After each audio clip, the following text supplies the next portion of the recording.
everyone. I'm Meg Martin, Director of Integrative Services for Interfaith Works and co-host of Lean in Olympia. Lean in Olympia is our monthly show that airs in podcast form on Spotify, but also on YouTube. And we usually post links on our social media, Facebook and Instagram. And I co-host with Corey Passons, Director of Interfaith Relations. And it is a show where we get to highlight many amazing people in our community who are doing awesome work to make our world a better place.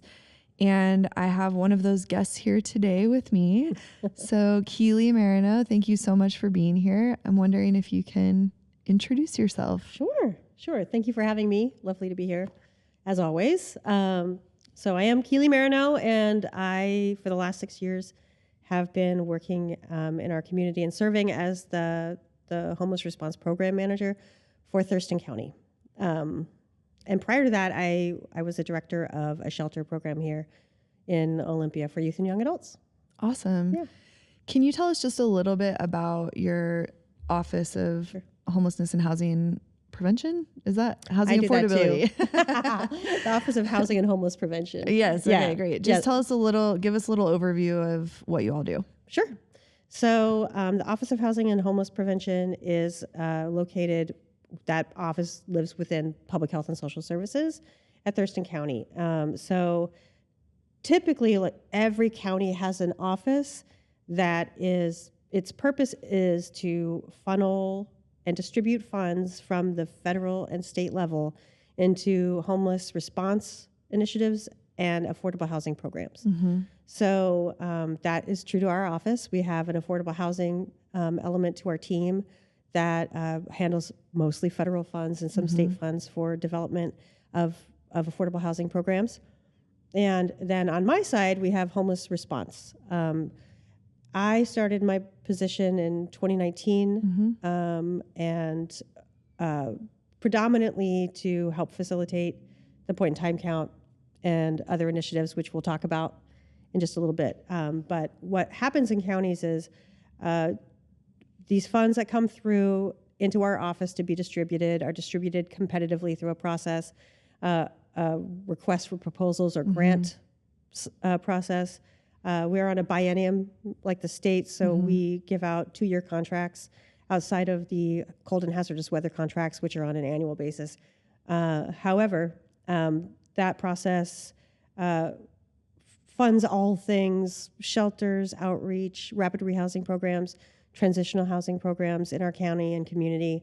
That was pretty much all that our office did until 2018, 2018, Thurston County declared homelessness a public health crisis, and that's what created my position. So my position since that time has grown into an entire team. Yeah. And we support our subcontractors through just grant management, also technical assistance, and we do a lot of stakeholdering, and meaning we bring diverse groups of people together to talk about all sorts of things, homelessness and affordable housing, but homelessness, and as well as just advocating for the system and best practices. Thank you so much for explaining all that, because I forgot that you were the first designated staff person, which, just like sidebar, it's really interesting to think about everything like pre-2018 and post-2018. And I think we've lately been talking a lot more about post-COVID and what happened in COVID and all of that. But just for all of you out there that have been kind of following along for a long time, everything pretty much changed in 2018 in terms of resources coming into our community, both at the county level with the declaration, but then also that was the year that we got the home fund passed, which created the first established funding source really at the city level. So all of the city positions that we have now today that we count on all the time for things never even existed until 2018. And so when we think about solutions for homelessness, or, why sometimes I hear community members be like, we're investing so much in X, Y, and Z. So why am I still seeing people out on the streets? And it's just important to realize that like it's all still very new in many ways, that we have any kind of coordinated response whatsoever. And your position being a permanent staff position has been a really big part of that. Yeah. A lot of things changed in 2018. That's also just to lay it out there. In 2018, it's the first time the city of Olympia also declared homelessness as a crisis, which then they hired the very first homeless coordinator through a $300,000 grant by a local church.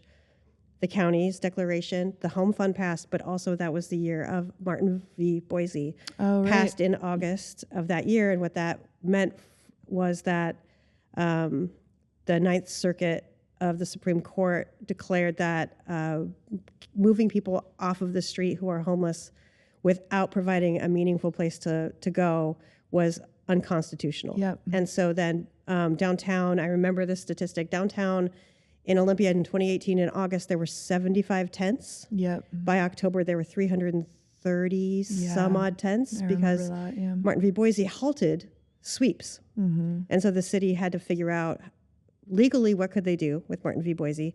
And that's how projects like the mitigation site got started. And the ball started rolling from that point. And really important to note, Martin v. Boise was rolled back this June. So those protections for people, especially in our part of the world, went away. With another Supreme Court decision in Johnson v. Grants Pass. So It's lots of stuff. It's lots of stuff for sure. Well, I'm wondering if you could, okay, so just to back up, like you rattled through so many things that the county does, but essentially our main connection with the county is that some federal and state funds get granted to Thurston County, and then Thurston County turns around and does this RFP process that Keylee mentioned coming out in the end of January that organizations like ours apply for. So all the local organizations go into this kind of grant writing crunch between February and March to submit our requests to the county and at least for most of the main organizations that provide services like shelter, day centers, permanent housing, case management, all of that, they're all going for this same pot of funding every year. And some of you out there may have heard that there's really a lot of unknowns that are coming about in terms of funding at the state level. There's a very large deficits. And at the federal level, there's obviously many changes that are coming that we're not sure how it'll impact the future of human services. So in a typical grant year, or maybe even this year, you might know how much money is available at the county level for organizations like ours to apply for. There's a very complicated answer to that. It depends largely on revenues that we get through local document recording fees, which are captured at the state level through the Consolidated Homeless Grant, and then also there's local document recording fees. So those fees are gathered when a family or a person purchases a home, or if they refinance, pretty much. And so also like marriage certificates. There's like some things like that are like other documents that have fees associated with it. Yes. And those fees were set to sunset, I think, in 2014 or 15. But by legislation, they were solidified in perpetuity, and now we have many other document recording fees. So oftentimes, the amount of money that we have to project.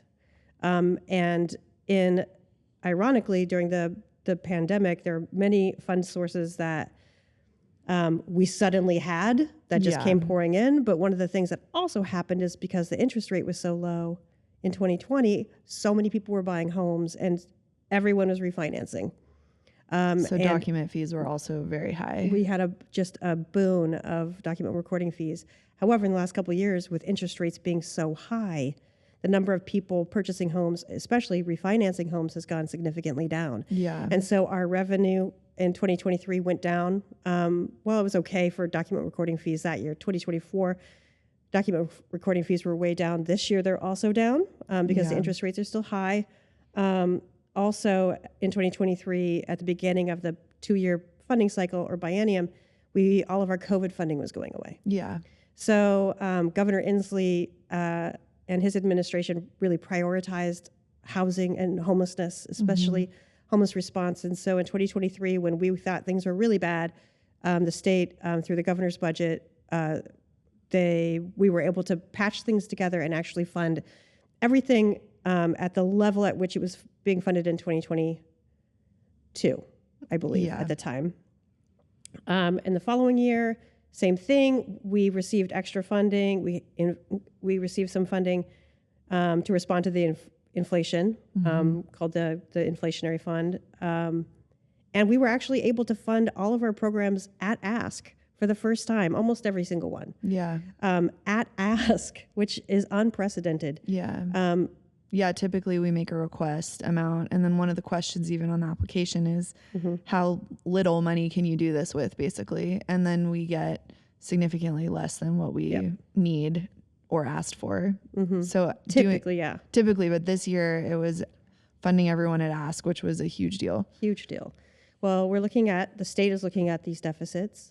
We've got a new administration. We have a lot of advocacy. Department of Commerce has put in a request to make sure that we cover our costs at every local level to maintain, but there's no guarantee. Yeah. Well, I think that, my big takeaway just of all of the sort of stress and anxiety that I'm hearing around all of this is just for our community to know that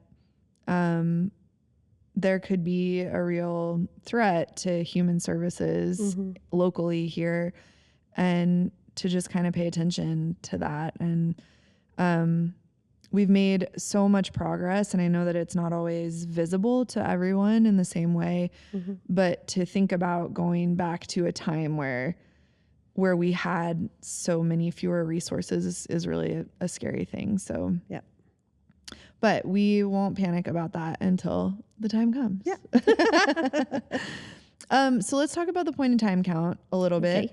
It's coming up. Yes. End of January. Can you just give a quick overview of what is the point in time? What is its function? Sure. So starting in 2006, every local, it's called a continuum of care, local county must perform an annual accounting of the number of people experiencing both unsheltered and sheltered homelessness in a county on a single night. And this is a federal mandate? It is. What's unique about, not unique, but one thing about our community is that we're part of the balance of state, which means we're one of 34 counties that are smaller.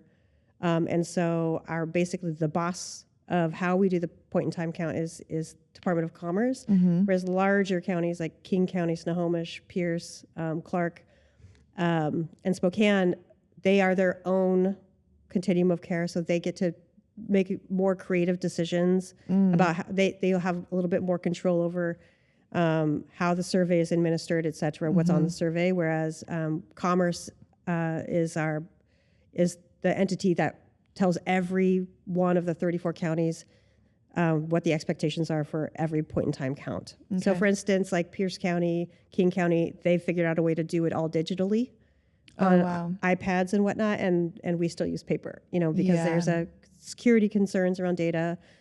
And though some counties might be ready for that kind of a transition, not every county in the 34 balance of state are. Yeah.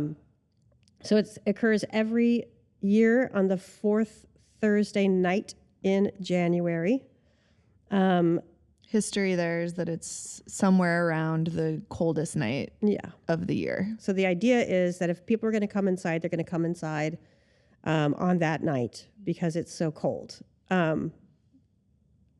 Inherently, that's problematic, in my opinion. Yeah. Because that's assuming that there's enough beds for everyone experiencing unsheltered homelessness to need or want to come inside. Historically also, there would be an assumption that if it's cold, then more people will come in for meals, come in for services during the day. But that isn't necessarily true, depending on multiple factors. So traditionally, the PIT count, especially in the last couple of years, is an undercount by a significant number.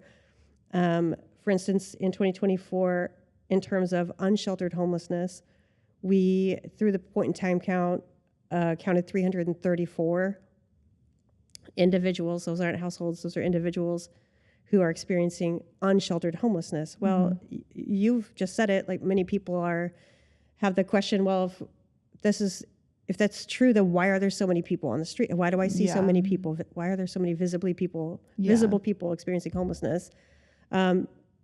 This count happened in January, of course, of 2024.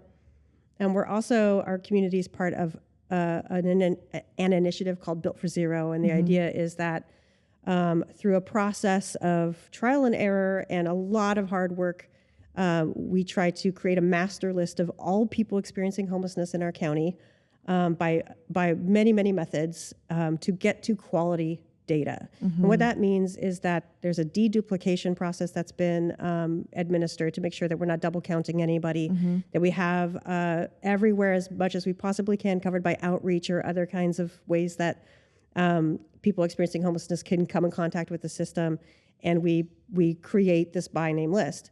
Well, we did get to quality data in June, which means that we're within a 3% error or 15% error. I can't remember, 9, 9, or 15. Anyway, our data was Under really 20. Good. And so we got a little national attention about that because it is a really big deal to pull that off. What that means, though, in June and July, the number of people on that master list, that's a quality by name list, meaning within a very small margin of error, 2,300 names. Yeah. And we only counted 300. And that's only unsheltered, or that's people who are experiencing homelessness in general? People experiencing homelessness in general. Yeah. So if you add up people unsheltered and people sheltered, and some transitional housing in there, it's like 950 or something all told. I have it right here, but I'm not looking at it.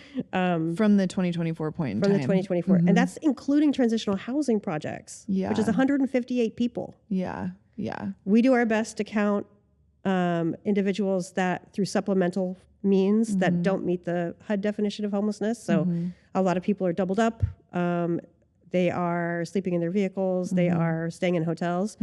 Those are technically people experiencing homelessness, but HUD does not identify that form of homelessness as literally homeless and therefore able to be counted in the point in time count. Yeah. So, but the Built for Zero by name list does capture that. Yes. Yeah. So it is valuable in that it's something that we do every year. However, 2,200 or so names of people experiencing homelessness versus 900. Yeah. It's way more than 50% of the actual number of people experiencing homelessness. Yeah. I don't think I said that right, but you know what I mean? Yeah. At least twice more than the point in time count is enumerating. More than that if you don't count those in transitional housing programs. Yeah. So. And historically, the messaging that we used to give that we don't do anymore is just that if people were to participate in the point in time count, that getting that quality data through the point in time count may result in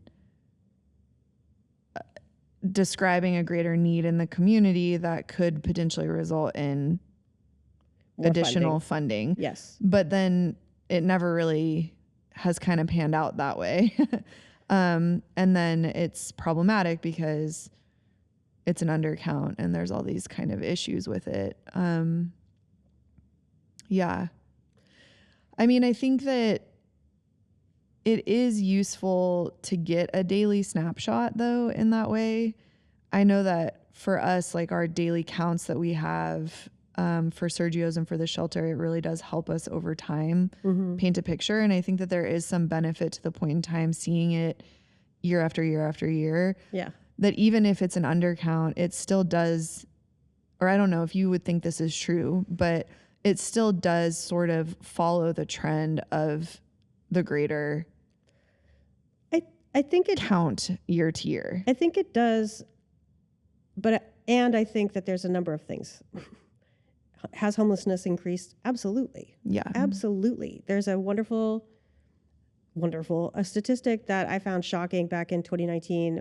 It was in the it was called 10th City USA, and it was a publication put out by the National Homelessness and Poverty Law Center at the time. I think it's just a National Homeless Law Center now. I think they've changed their name. Regardless, one of the statistics that they put in bold, and it's in our 5-year plan, is that between the years of 2007 and 2017, I'm going to get this number incorrect, but I'm going to do my best.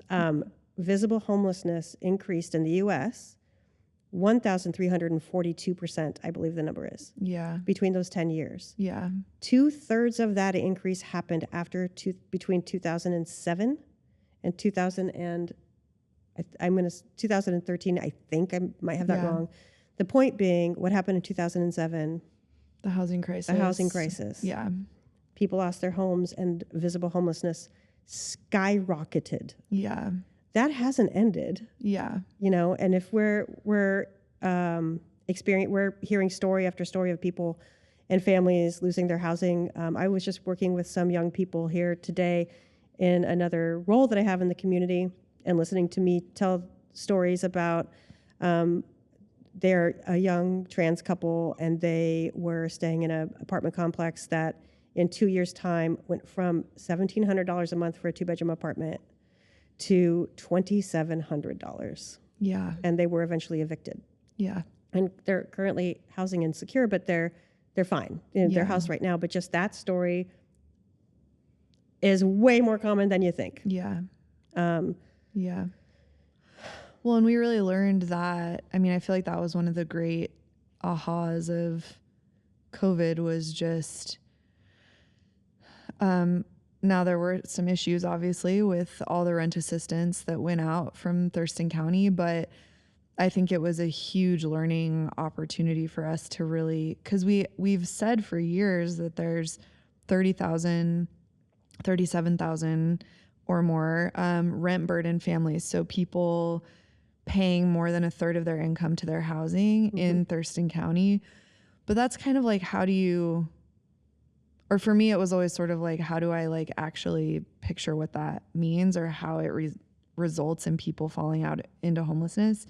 But during COVID, with all of the rental assistance that ended up going out, we got like a way bigger picture of how many people are like really on the edge in our community in a huge way. There's I highly recommend, I think it's on our website, there's results of a survey that went out in summer last year in 2024 for families or households that participated or were recipients of rent assistance through the COVID rent assistance program, either ERAP or TRAP.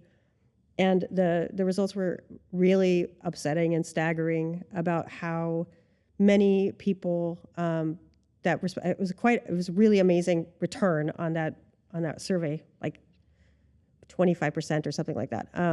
And like look it up, but like a significant portion, like 75% or more, stated that after they pay their rent, they can't pay anything else, or worse. It's a wonderful report. It definitely went around the legislative session last year, but it's on our website, and I recommend folks check it out to get a better picture of that. And that was last year. And rents are still rising. So and we don't have ERAP and TRAP. We only have one rent assistance program, essentially. So also, one thing I wanted to say that I got off track is that methodology has a lot to do with how accurate the point-in-time count is. And so I'm looking at our 2024 report that just was published. And if you look at 2015, the unsheltered count is 163 people. Were there fewer people back then on the streets? Yeah, in 2015 there were. but methodology also was different. Every single one of these point in time counts has variations on how the survey was implemented, how robust was the outreach, how was the coordination. So that impacts it for sure. Yeah. And then when we hit in 2020, that was before COVID, before the shutdown, we had, if you look at that, you'd think, oh my gosh, we were doing so great. Because in 2020, we counted 541 people experiencing unsheltered homelessness. And this year, we just have 334. Isn't that good news? Well, this about that, back then in 2020, we also had way fewer shelter beds. We had 100 and like about 100 or so fewer beds because we've had some projects that have come online. So that impacts the number of people who are experiencing unsheltered homelessness. And then in 2021, we didn't do a survey. We did a head count. Right. And so our number there is 639. Back in 2022, it's down to 350. We didn't decrease homelessness. Right. Our methodology had to change. Right. And people do or do not want to take the survey. Right. Number one, it's invasive. Number two, they've done it a million times. To your point, number three, some people have been told over and over again that this is going to solve all of our problems because it's going to flood money into our community and we're going to be able to address homelessness with so much more money, which is true and not true. Yeah. So just methodology absolutely is part of it. Also, knowing that there was a shelter that came in online in 2024, and that's why there's more people that are sheltered now, is because I know that there was a shelter that came on. There was a period of time when the number of transitional housing units went way down because the definition of transitional housing changed. Right. So there's a lot of elements of like looking at the point in time count results that are so nuanced. Yeah. And to get into the nitty gritty would take forever. Right. And so it's really hard to tell this story in a way that feels accurate. Is there any like data dashboard or anything through the Built for Zero initiative that's like accessible to the community in general for them to look at some more kind of throughout the year type numbers? Because that's the other thing about point in time is that for children and youth and young adults, right? It's for school age youth, they use a count throughout the year, right? Not just the one day count. Exactly. So that's like a methodology difference as well that makes it hard to show kind of a complete picture of the whole system. Yeah. The Department of Commerce has lots of Tableau, not in real time, but pretty in real time dashboards for data around the health of our system in terms of quality data, in terms of number of entries and exits into program in our system. That's all pulled from our homeless management information system. So that is not a snapshot of all of homelessness in Thurston County because it's only accounting for people who enter programs that are required to enter data into the homeless management information system. Yeah. So yes, that is a good way to kind of see how programs that are funded through state dollars are doing, whether it be rapid rehousing, shelter, transitional housing, et cetera. So that dashboard is pretty helpful. For the Built for Zero, yes, there is a dashboard. We have had some staffing transition, so we've been working on getting back into creating a visual to go out to the community. That was something we were doing up until July when we lost our data person at the time. We have a new data person who's wonderful, but we're just not producing those graphics, I don't believe, right now. However, there is a dashboard that you can look at on the Built for Zero website that shows on a monthly basis for just two populations, veterans experiencing homelessness, chronically homeless veterans, and single adult population, chronic single adult population. How many people are entering the system, like falling into homelessness and entering the system, and how many are leaving to housing, how many are falling off and we don't know where they went, and how many have come back to homelessness. So that dashboard is updated on a monthly basis. Okay. Yeah. So the other thing that changes with the point in time year to year is who contracts to administer it, and it's been various different entities over the years this year, who is overseeing the point in time process? Yeah, so for the last couple of years, since 2021, our office has been coordinating it in-house. This year, we created a request for proposals for any entity in Thurston County to facilitate the coordination. So the award and contract went to United Way here in Thurston County. United Way has been an awesome partner in many ways, but specific to the point in time count, the last number of years, I think 2 or 3 years, they've been doing all of our volunteer recruiting. So they've been responsible for getting not only just awesome volunteers to do the surveys, but also creating a bajillion hygiene kits to distribute during the point in time count. So they've been really helpful. This year, they're leading the charge. One thing about this year is that it's all ramping up way later than normal. But that is true also for the state. So the state has a new coordinator. We have a new coordinator. But things are looking great. They're doing a really great job. We're meeting several times every week and supporting them in their coordination, and they're supporting us in getting this off the ground and going. So, what's it gonna look like this year? Is there gonna be like a connect event, or multiple of them, or what's it gonna look like? Yeah, so we replicated most of our events that we've had over the last couple of years. So we're going to do a couple pop-up events, one at Union Gospel Mission while the breakfast is being served, and then another at Salvation Army during their lunchtime meal. We'll be going to, there's a couple of senior events, so seniors experiencing homelessness, some targeted outreach events, 2 of which are at the senior services centers, so Lacey and the downtown senior services center. They'll be doing a survey event during their mealtime, and then there'll be a couple of hours, about 4 hours, at the Timberland Regional Library. There'll be survey givers there. We'll also have foot care there. Oh, nice. Yeah, so that'll be nice. And then the biggest event for this is the 3rd year, right? 3rd year is at Sergio's Place, hosted by Interfaith Works at that awesome location. That will be a bulk of the day. There will be survey givers there. Very sad this year we don't have animal care. We've had, I know, our wonderful volunteer has moved on to a much bigger job at the state level as a representative, and so is going to be too busy with the session to join us.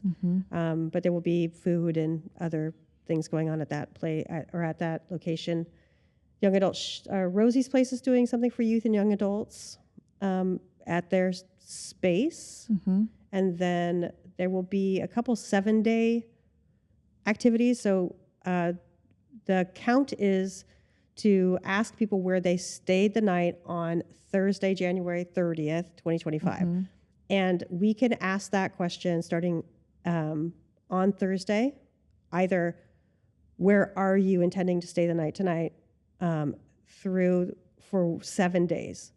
So some agencies are doing 7-day counts. So one thing that happens is Family Support Center, who's our coordinated entry provider, calls down the coordinated entry list and asks over a 7-day period of time and performs a survey with folks that consent to doing the survey over the phone. Oh, wow. Yeah. And then down in Rochester Organization of Families, Roof, they do a 7-day count also because people come in for rent assistance or their food bank, and then they'll do surveys over that period of time. And then another thing we do is that there's a big downtown outreach effort where providers set up tons of booths, and that's the following, I think, Tuesday or Wednesday, where folks can do surveys there as well and also receive services. Amazing. So those are all of our events this year. How can community members get involved if they want to be a part of it or learn more about the point in time? The I Count Thurston Facebook page has various ways where people can sign up for volunteering through United Way, reaching out to United Way or their website as well to sign up for volunteering. We're starting our first volunteer training tomorrow. Nice. But it's not too late to sign up to volunteer. Also, we're accepting donations of socks, hats, gloves, warm, those predominantly, hats, socks, scarves, gloves, and then other warm, clean, gently used winter clothing down at the old fire hall in Olympia on Fridays. People can drop stuff off there. Like all day or? I believe it's a window of time that I can't recall right now. But that'd be on the United Way website? Okay, yeah, that will be, that's, we have marketing materials going out about where to bring donations. We also have a bin at Public Health and Social Services for donations as well. Awesome. Yeah, so those are ways people can get involved. Okay, very cool. I was just thinking while you were talking that another thing the county does is help to coordinate hazardous weather events. Do you think we're going to have one in the next week? I do not think we're going to have one in the next week. The temperatures, while very cold at night, there's other conditions that are required to meet the threshold for announcing a hazardous weather event and popping one up or performing one. However, our agency that provides shelter-in-place activities out in the encampments for people who are unsheltered have the ability to go out and distribute survival gear out into the encampments. So, but at this time, no. Okay. Well, that's really great. And I think about all the point in time stuff. And I think that, of course I'm biased, but I think coming to Sergio's and being a part of just seeing what's going on there is a really good way to get just a better sense of what people are going through and who folks are on our streets and in encampments. And so this is a easy foot in the door for that. So if any of you out there have been wondering how to get more involved, this is a great opportunity. Absolutely. Well, thank you so much for all your time being here with us. Yeah, take a drink. One of the things that Corey and I have been doing with our interviews is asking all of our interviewees at the end of our time together, what is something, or I guess really like, how would you define hope? And that could either be something that, through an example of something that's bringing you hope right now, or just like, what does it mean to you? Hope is a word that I don't use very often. I think it's overused sometimes, or we're using it in a way that isn't serving the people that we're hoping for, or like it can be like a little hokey or empty or think. Is that kind of what you're saying? I think. Okay, here we go. It's my last time for now to reflect back on when I started at Rosie's Place, and that's a drop-in center and overnight shelter for young people experiencing homelessness. And I would tell my staff, like, I want to put above my door a sign that says, "Abandon hope, all ye who enter." Yeah. And the reason why I wanted to do that, and I wanted to, I do some sermons sometimes, I just pop off sometimes. Yeah. But one of the things I feel strongly about. Do we have a pulpit? Yeah. Can I? Yeah. May I? Is oftentimes especially when we're hoping for others, our hope needs to be examined as to whether that hope lives in us for our own comfort. Meaning, is my hope for this person to succeed based in my discomfort at seeing them suffer? Right.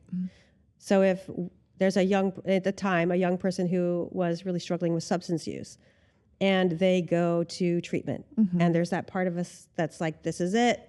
Like, my hope is that this is gonna be the one that sticks, and they're gonna come back, and they're gonna do great, and they're gonna be clean and sober, because this is it.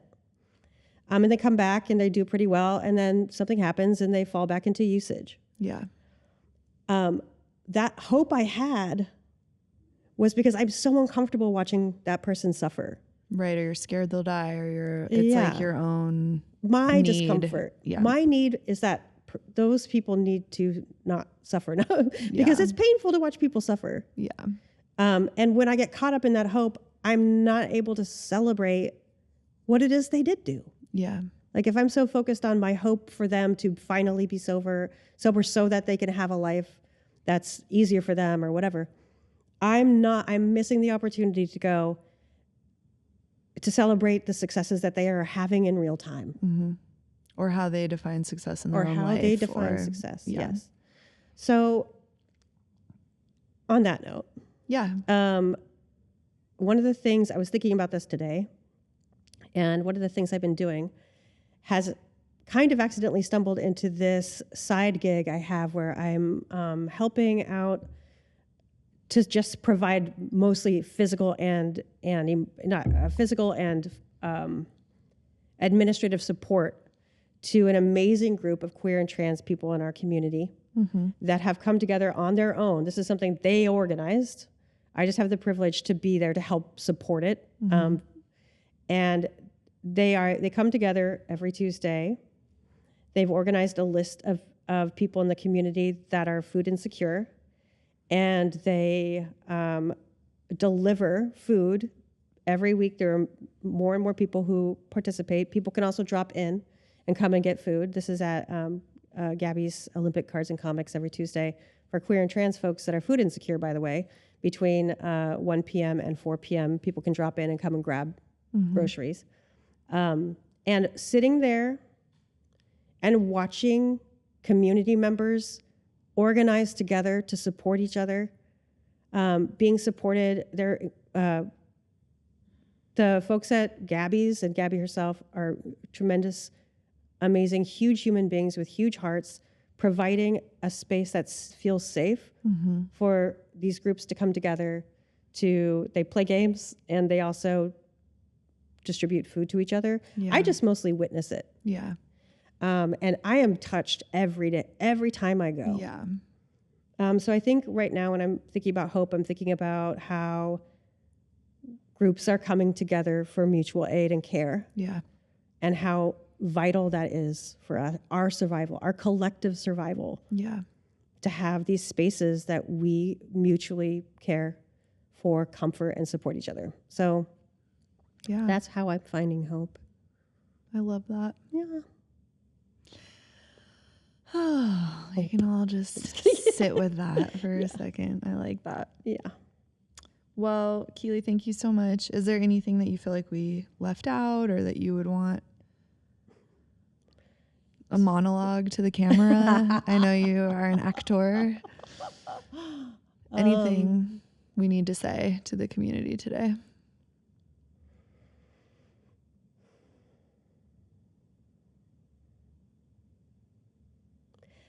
I don't know. I was talking to my son about this. We're talking about the point in time count and how every 10 years we spend a year and a half or whatever planning to do the annual census. And what a huge lift that is to be able to understand how many people and who are living in this country. Yeah. And, I don't know how accurate it is, but I'm assuming it's fairly accurate. It doesn't feel good to me to fill out the census. It feels a little invasive. Yeah. I don't know. I mean, of course, I know where the data is going, but it just makes me feel uncomfortable. I don't really enjoy it. I'm housed. I have a family. I live a pretty privileged life right now. I don't know what it feels like for every year, if I'm struggling or if been on the streets for years, or this is my first year, where tens of thousands of dollars locally, hundreds and hundreds of hours go into an effort to count me. And to be like, why? Yeah. And to why ask, are you homeless? How did you why get are here? you homeless? Do you have a disability? Yeah. Is it drug related? All of the supplemental questions that we ask. They do fully consent to taking the survey. We don't survey people who are fleeing domestic violence, etc. It's all voluntary. Nobody has to take it. But thank you for sharing that with me. Here's a slice of pizza. It just bothers me. And because I am who I am, I'm a very honest person. And I just feel like everyone who performs the PIT that I've worked with since 2014, I've been doing the PIT, does so with such grace Yeah. And they're doing it with humility most of the time. And they're doing it because they really want to genuinely do it. Everyone has the best intentions absolutely in mind.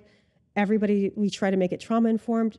Everyone is receptive to being trained how to do the survey trauma with a trauma informed lens, etc. And still, I'm always plagued by how awful it feels to be asking people that I don't know to tell me why they're homeless. It makes me upset. Yeah. I am upset right now. Yeah. So, although it's important to understand who is homeless and why, so that we can maybe address it. Right. Yeah. I mean, I think what is hitting me about what you're saying right now is that it just speaks to the like never ending spotlight that is just like shown in the eyes of the people in our community who are literally sleeping with their heads on the concrete in the winter. And it's like, tell me why you're struggling. Tell me why you're here. Tell me what happened, what trauma happened in your life to get you here to this point. And it's like, you know, when I pull up my pulpit, I think about how many times people in the community are like wanting to know why people are homeless because of addiction or because of mental illness, and thinking about the millions, literally millions and millions and millions of people in the United States that are suffering from addiction. And even if every single homeless person in the United States was suffering from addiction, which we know that they're not, it would represent less than 3% of the overall number of people in our country who are dealing with addiction on a day-to-day basis. Yet, what are we ever always hearing about is the person in the side, like on the sidewalk in the sleeping bag. And it's like, if we really care about addiction in our community, we need to look at housed people. 100%. But yet there's this endless spotlight on blame on people. And I think that I feel like you're just speaking to that phenomenon a little bit. I'm going to up the ante a little bit outside of addiction. How many times have we heard, like, first of all, there aren't really any shelters that can house registered sex offenders. Very few. That's the first thing. That's the first requirement for citing any shelter, homeless program. That's the concern. That's what comes up over and over and over again.